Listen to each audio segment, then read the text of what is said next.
So in this video we're going to deal with page 44, this example up here in the David Anderson book.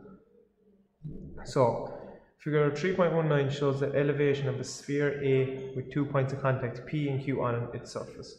First part is draw the elevation and project a plan showing points P and Q in both drawings. Show the projections of a sphere of radius 15 mm that will be in contact with the sphere A at point P, and show the projection of the sphere of radius 28 mm that will be in contact with the sphere at point Q. So the very first thing that I'm going to deal with is part 1. Draw the given elevation and project a plan showing points P and Q in both drawings. So that's the elevation there. I've that drawn out already just to save time in the video, to shorten down the video. Okay. So I'm going to deal with drawing my plan view of the elevation of the sphere here. Okay. So, same radius for our plan.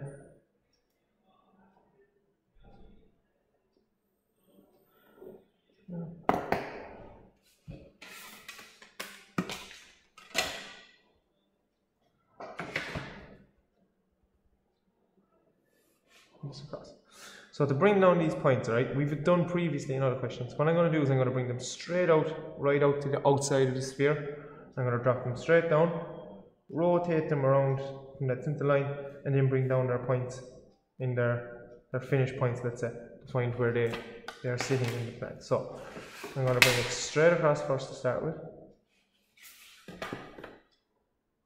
straight down to that center line there. So I'm going to actually get my colours here now and start doing this in. So I'll go in blue with these. So I go straight across. I hit the sphere.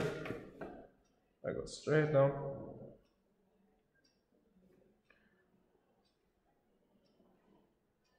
To hit that center line.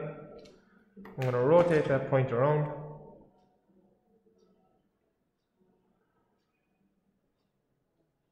And I'm going to drop down my P here from my elevation.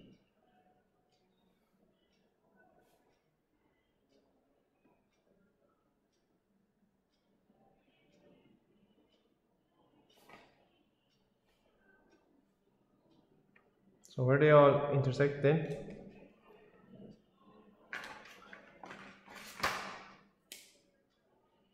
right here now, point P.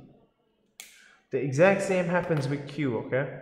I'm going to do it in pencil here just to try limit the amount of coloured lines all over the place. They might confuse us when it comes to later on in the question. I'm going to do it with pencil, but it's the exact same thing. Down to the center line, rotate it around.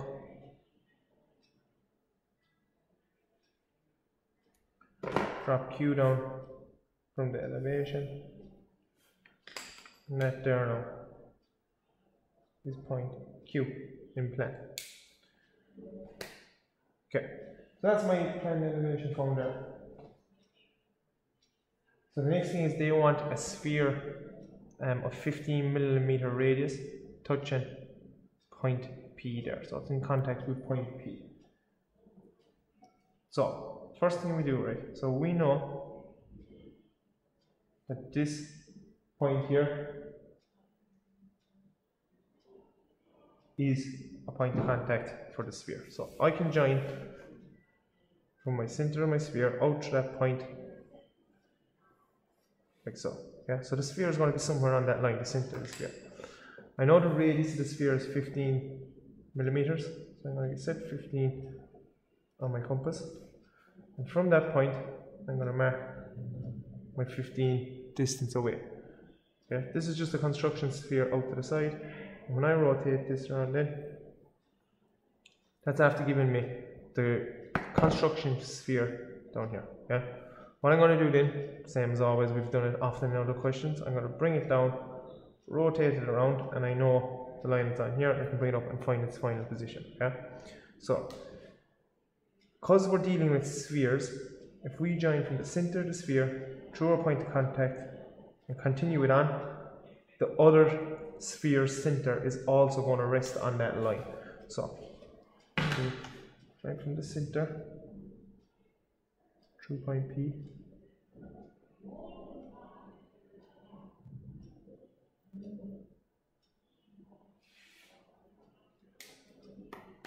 I can now bring down my construction sphere here in elevation.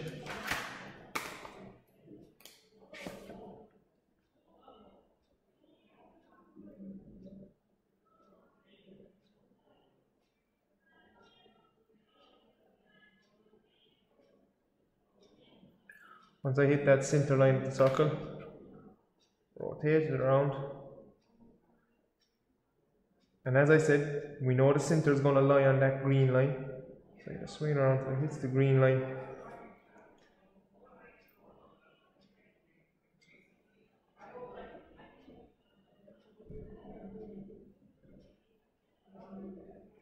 And that now gives me the center of our sphere in plan. So I can set my radius again, draw in my sphere. To get its final position or its correct position in elevation, I can bring up my center from plan,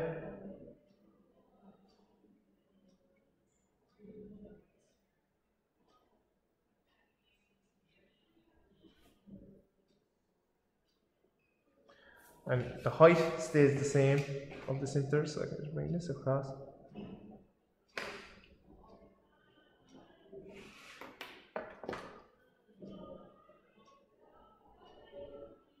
This sphere that I'm drawing now is its final finished position in elevation.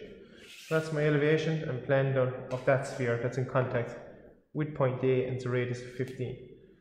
The next one is the one that's in contact with point Q, and that has a radius of 28 millimeters. Okay? So the exact same thing is done for this point, for this sphere. So I'm going to use pencil for this one, okay? It mightn't come out great in the video, but I'm going to use pencil. So it's the exact same thing. So I join in the center of my sphere through where point Q hits the outside of the circle. So where it hits the outside of the circle. I can then set the 28 millimeters on my compass, and from the point there, I can swing it. So this is going to draw the sphere now where it's touching the outside of the circle. Okay? So that's it there now, touching the outside of the circle. So I'm going to bring that center down until it hits my midway point. I'm going to join the center of my plan through Q, because remember now, because it's two spheres and you join a point from the center of one sphere through the other, that line is going to rest on the line on the point of contact. So that's our point of contact Q. Join it through center, so my center is going to be out here somewhere now. So swing this around until it hits that line, just there, back up, set my radius again. That's my radius of my sphere.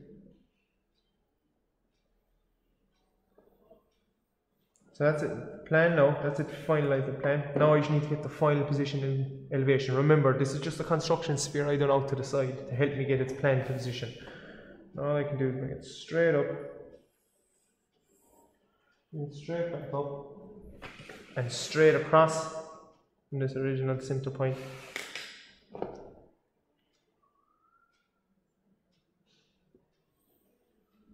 And that now is my final position in elevation. So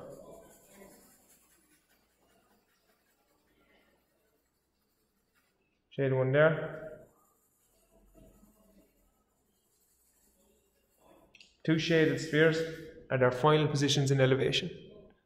So the exact same thing was just mirrored across on different sides. So what we done here to find the circle for P, exact same thing was done for Q, just a different diameter, that was all.